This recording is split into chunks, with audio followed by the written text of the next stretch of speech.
Good morning, St. Marians. Welcome back in history classes. We are going to discuss chapter number 6 today, which was going on already. And today's topic we are going to discuss the causes of non cooperation movement. So, students, before going to the topic, I would like to suggest you that I have uploaded already that project and holidays homework video yesterday. So, you can go through that videos in geography as well as history, and you have to prepare the project according to the guideline of ICSC. So, students, if you are having any doubt in the project, then you can write to me in the comment section. I can help you and prepare your work, and according to that grades. Already I have mentioned that grading of the projects, but project should be of standard of board, otherwise you will have the problem in that marking. And one more important thing is there that you have to learn chapter number 1 to 4 and in history, and chapter number 1 in civics for unit test, which may be just after opening your school. So, students, one more thing that today we are going to discuss non-cooperation movement, and only causes we will discuss today. So, I hope we can start now. So, let us go through with the first topic today, non-cooperation movement. So, as we know that Gandhiji belonged to Gujarat, and in 1919 he said to the peasants of Gujarat that you join British Army in First World War. So he wanted that if we are willing to get Swaraj, then we have to support British Army in First World War. So even it was a illusion, because Britishers was having different intention, but Gandhiji was not knowing this one, and he suggested Indians to join British Army in more and more number. But suddenly that circumstances change. So what were the circumstances?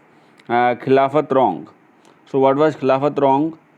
That in First World War Turkey was defeated, and Britishers invaded Turkey, and the Sultan of Turkey, which was known as Khalifa, he was deprived from the rights, and due to that Indian Muslims turned against the Britishers, which they were thinking so that Britishers are their well-wishers only, and whenever they attack on Turkey, the holy place of Muslim, then they turn against Britishers, and they started Khilafat movement.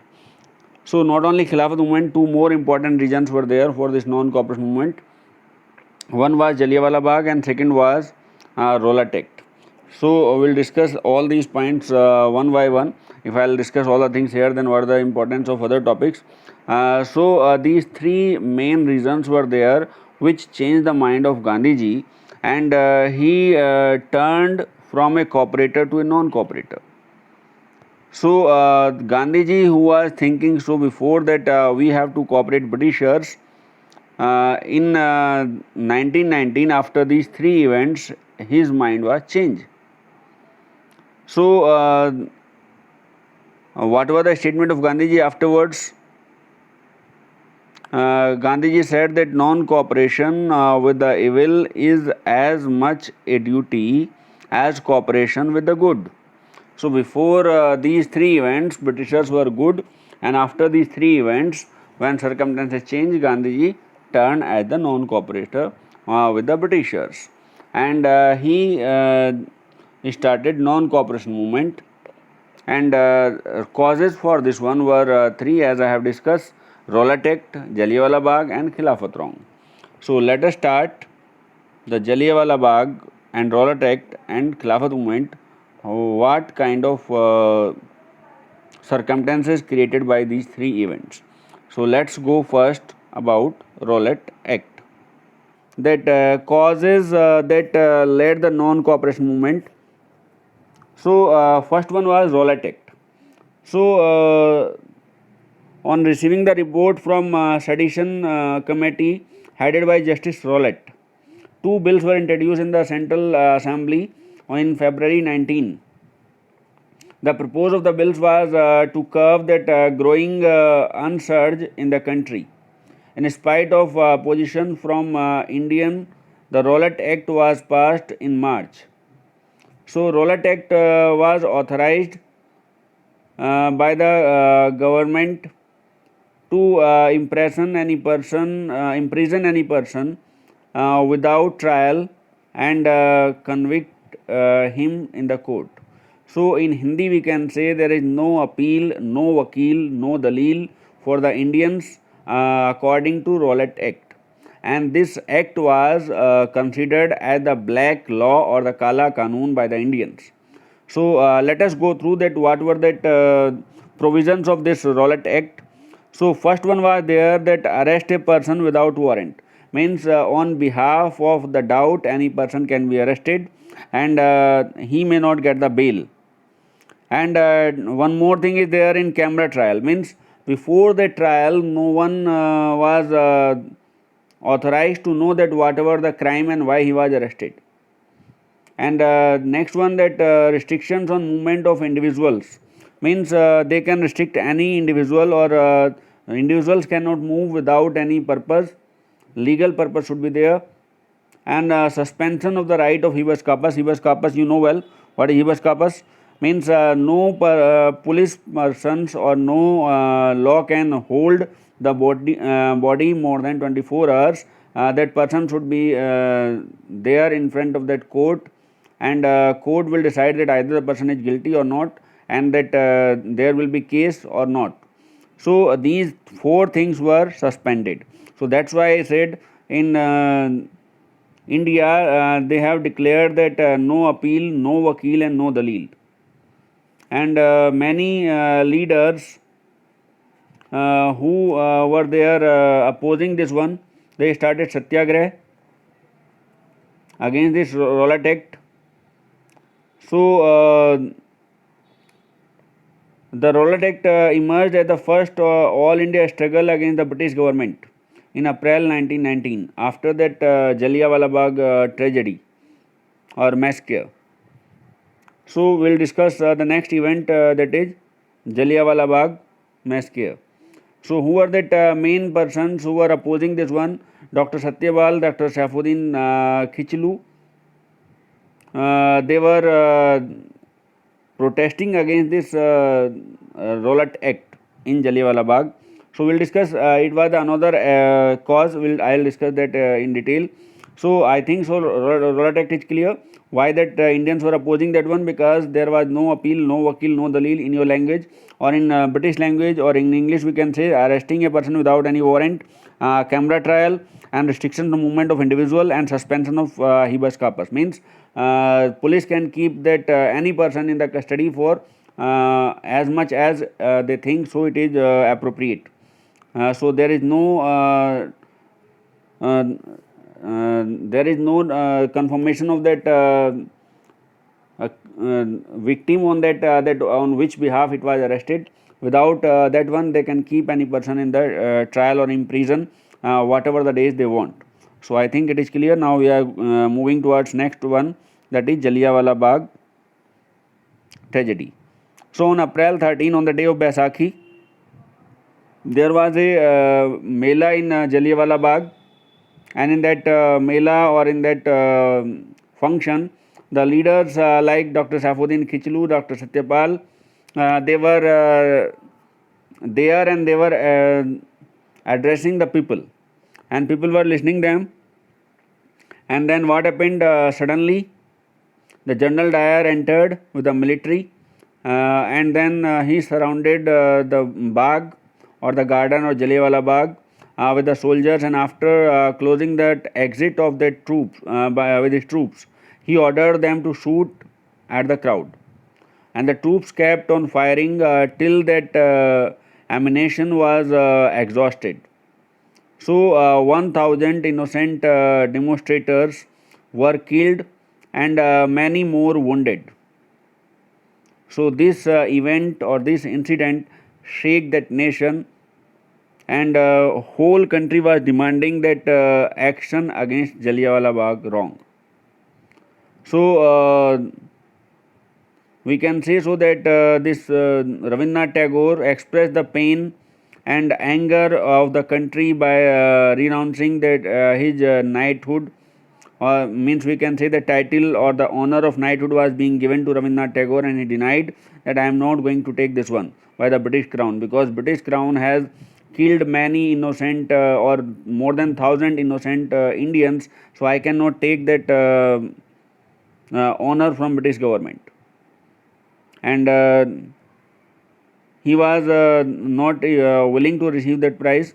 So after that one, British government made half-hearted attempts, but all was in vain, because it was clear that intention of Britishers was not uh, to help Indians.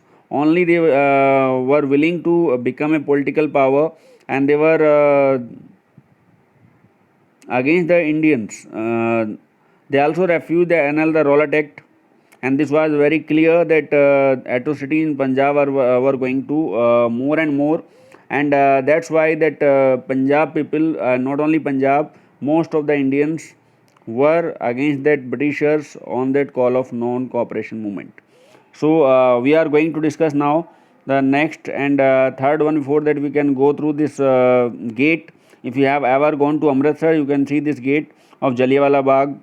A very small entrance is there, and inside there is much space where that people were gathered. More than 2,000 people were there, and General Dyer ordered to shoot at sight with his soldiers, and that innocent Indians were going here and there. Some were jumped into the well. If you are going, then you can see there many more or maximum people jumped into the well to save their life, but they lost their life. Many were also shooted. Some bullet symbols you can see on that walls also. So in that memory of all these Indians, we are having one memorial there, that is known as Jallianwala Bagh Memorial. Whoever have gone there, they can see such monument there, this monument, and in this monument the names of those persons are written. So I hope you will understand what wrong was done with the Britishers, and how brutally they suppress Indians to save their government in India.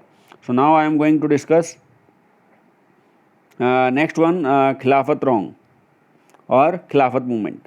So that First World War, Turkey was defeated and Ottoman Empire was divided, and Sultan of Turkey, who was a Khalifa, was deprived from all authorities, and Khalifa was looked upon by large sections of Muslims as their religious head.